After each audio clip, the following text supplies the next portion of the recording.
ફેબ્રુઆરી 2026 યુપીના ગાઝિયાબાદમાં રહેતી પ્રાચી એના જિંદગીના એવા પડાવ પર પહોંચી ગઈ હતી જ્યાં એની બે નાની બહેનો સાથે કોઈવાર કોરિયન ગેમ રમતી તો કોઈવાર કોરિયન વેબ સિરીઝ જોતી. આ ત્રણેય છોકરીઓ એમના મન મુતાબિક યુપીના ગાઝિયાબાદમાં રહીને કોરિયન જીવન જીવવાનું ચાલુ કરી દે છે.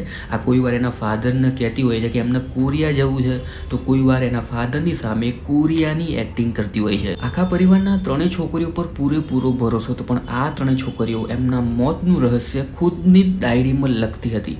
પણ જ્યારે રહસ્ય બહાર આવે છે, જ્યારે તમે રહસ્ય સાંભળશો તો તમે પણ ચોંકી જશો. તે સમયે તો 4 ફેબ્રુઆરી 2026 યુપીના ગાઝિયાબાદમાં એક ભારત સિટી અપાર્ટમેન્ટ આવેલું છે. આ અપાર્ટમેન્ટની અંદર ચેતન ગુજ્જરનો પરિવાર રહેતો હોય છે. ચેતન ગુજ્જર શેરબજારનું અને ટ્રેડિંગનું કરીને પોતાનું ગુજરાન ચલાવતા હોય છે. અહીંયા ચેતન ગુજ્જરના 2 લગ્ન થયા હતા, 2 વાર લગ્ન થયા હતા. પહેલી પત્નીથી એમને કોઈ છોકરા છોકરી થયા નહીં એટલે એમણે બીજી વાર લગ્ન કર્યા એમની ખુદની જ સાડી જોડે. બીજા લગ્ન થયા પછી ચેતન ગુજ્જર 2 પત્નીઓ સાથે એ જ ઘરની અંદર શાંતિથી જીવન જીવવાનું ચાલુ કરે છે. ધીમે ધીમે સમય વીતે છે. 2 થી 3 વર્ષ થઈ ગયા છે. જે સાડી જોડે એમને લગ્ન કર્યા હતા એ સાડી 3 છોકરીઓને જન્મ આપે છે. અહીંયા ચેતન ગુજ્જરને જે જોઈતું હતું એ મળી ગયું હતું. એ બહુ જ ખુશ હતા. ધીમે ધીમે 3 છોકરીઓ પણ મોટી થઈ રહી હતી. પણ આ ચેતન ગુજ્જરની ખુશીને કોઈની નજર લાગી જાય છે, કારણ કે એ સમયે કોરોના આવે છે. આ કોરોનાના લીધે શેર બજારનું માર્કેટ ક્રેશ થઈ જાય છે. જે ચેતન ગુજ્જર શેર બજારનું કરીને કમાતા હતા, હવે એ જ ચેતન ગુજ્જરનો ધંધો એકદમ ઠપ પડી ગયો હતો. કોરોના સમયે ચેતન ગુજ્જર આખો દિવસ ઘેર રહેતા, તો એમની 3 છોકરીઓ પણ આખો દિવસ ઘેર રહેતી. એ 3 છોકરીઓ પણ કરવા માટે કંઈ કામ હતું નહીં, સ્કૂલ બંધ હતી. તો એ 3 છોકરીઓ એના ફાધર જોડે એક સ્માર્ટફોનની માંગ કરે છે. તે ચેતન ગુજ્જર પણ એમને ગમે તે રીતે સ્માર્ટફોન લઈ આપે છે. જેવો જ આમના હાથમાં સ્માર્ટફોન આવે છે, આ 3 છોકરીઓ OTTની દુનિયામાં એન્ટર થાય છે. ત્યારે જ એમની નજર કોરિયન શો અને કોરિયન સિરિયલ પર પડે છે. તો આ 3 છોકરીઓ કોરિયન વેબ સિરીઝ ને કોરિયન સિરિયલ જોવાનું ચાલુ કરી દે છે. અને એટલી જોવે છે આ સિરિયલ કે ભૂલી જાય છે કે ઇન્ડિયાની છે, એ કોરિયન નથી. Korean show, Korean game, Korean web series આમણે કોરોનાથી લઈને 2026 સુધી જોઈ.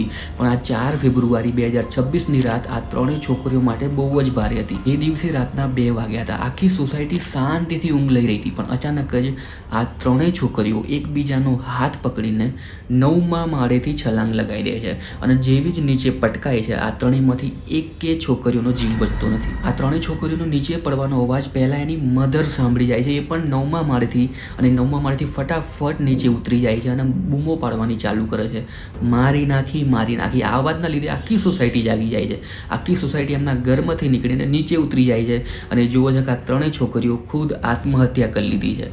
ત્યારે જ એમાંનો એક પડોશી પોલીસને કોલ કરે છે અને પછી ત્યાં પોલીસ આવે છે. પોલીસ આ 3 લાશોને જોઈને ફટાફટ 9મા માળે પહોંચી જાય છે. 9મા માળે જઈને ચેક કરવાનું ચાલુ કરે છે. ત્યાં પોલીસ ચેતન ગુજ્જરની પૂછપરછ કરવાનું ચાલુ કરે છે. અહીંયા પોલીસ પૂછે છે કે તમને આ છોકરીઓમાં કોઈ ટેન્શન, કોઈ ગભરાહટ એવું તમે કોઈ નોટિસ કર્યું? ત્યારે જ એના ફાધર કહે છે કે આ છોકરીઓ છેલ્લા 3 દિવસથી એક જ સાથે જમવા બેસતી, એક જ સાથે સૂતી હતી, અને સૌથી હેરાન કરવાવાળી વાત, આ 3 છોકરીઓ એક જ સાથે વોશરૂમમાં જતી હતી. અહીંયા પોલીસ પણ વિચારતી હોય છે કે એવું તો શું થયું હશે આ 3 છોકરીઓ જોડે. ત્યારે જ એના ફાધર કહે છે કે આ 3 છોકરીઓએ આજ એક 50 નંબરનો ટાસ્ક પૂરો કર્યો છે.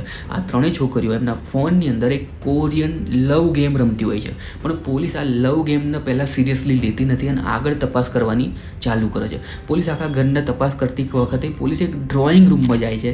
ત્યાં પોલીસને એક મિસ્ટેરિયસ વસ્તુ દેખાય છે, કારણ કે ડ્રોઈંગ રૂમની નીચે 15 ફોટોગ્રાફ પાથરેલા હોય છે. આ બધા ફોટોગ્રાફ એમની ખુદની ફેમિલીના જ હતા. અને આ ફોટોગ્રાફની વચ્ચે એક ડાયરી પણ હતી, જે ડાયરી આ 3 છોકરીઓએ લખી હતી. આ ડાયરીના 18મા પેજ પર લખેલું હતું કે ટ્રુ લાઈફ સ્ટોરી, એટલે સાચી ઘટનાની સ્ટોરી ડાયરીમાં લખેલું છે. એ બધું જ વાંચી લો, આ બધું જ સાચું છે. Read now, I am sorry, અને વચ્ચે એક સિમ્બોલ દોરેલો છે અને લાસ્ટમાં સોરી પાપા એવું લખેલું છે. હવે વાત એ હતી કે બીજા 17 પાનામાં આ 3 છોકરીઓ શું લખ્યું છે. તો આ 17 પાનામાં આ લોકોએ Korean show, Korean game, Korean web series વિશે લખેલું છે. અને નીચે એવું પણ લખેલું છે કે તમને અમારા કોરિયન કલ્ચરથી બહુ જ પ્રોબ્લેમ હતી, એટલે આ પરિણામ જોઈ લો, તમારે અમને રોકવા નહોતા. 3 છોકરીઓ કોરિયન પાછળ, કોરિયન કલ્ચર માટે એટલી ઓબ્સેસ થઈ ગઈ હતી, એટલી ગાંડી થઈ ગઈ હતી કે આ 3 છોકરીઓએ ખુદના નામ એક કોરિયન કેરેક્ટરથી બનાવ્યા હતા.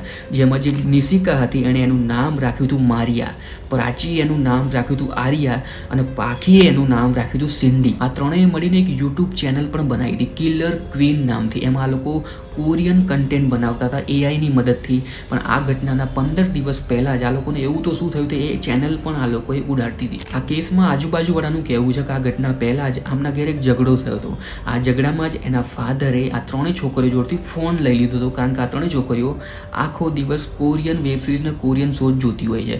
કદાચ આ ફોન લેવાના ચક્કરમાં જ આ છોકરીઓએ આત્મહત્યા કરી છે.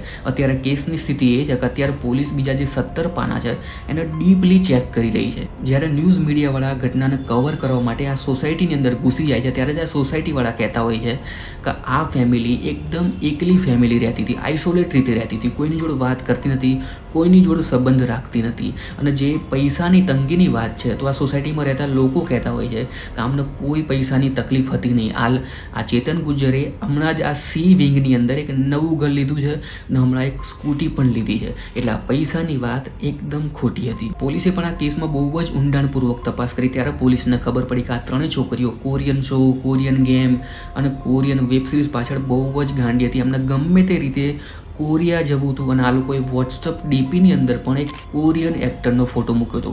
આ ત્રણેય એટલી ગાંડી થઈ ગઈ હતી કોરિયન પાછળ. પણ વિચારવા જેવી વાત એ છે કે એવો તો કયો ટાસ્ક આ ત્રણેય છોકરીઓ પૂરી કરતી હતી જેના લીધે એમને 15 ફોટો સજાવવા પડ્યા, વચ્ચે ડાયરી મૂકવી પડી, અંદર લખવું પડ્યું, પછી એમને ખુદ આત્મહત્યા કરવી પડી. અત્યારે આ કેસમાં અલગ અલગ થિયરી બનાવવામાં આવી રહી છે. કોઈ એના ફાધરની ભૂલ કરે છે, પણ પોલીસનું માનવું એ છે અને પોલીસની તપાસમાં એ જ મળ્યું છે કે આ છોકરીઓ કોરિયનના ચક્કરમાં જ આત્મહત્યા કરી છે. ત્યાં સુધી તમારા વિચાર શું છે આ કેસના રિલેટેડ, તમે તમારા વિચાર જરૂરથી કોમેન્ટ સેક્શનમાં લખજો.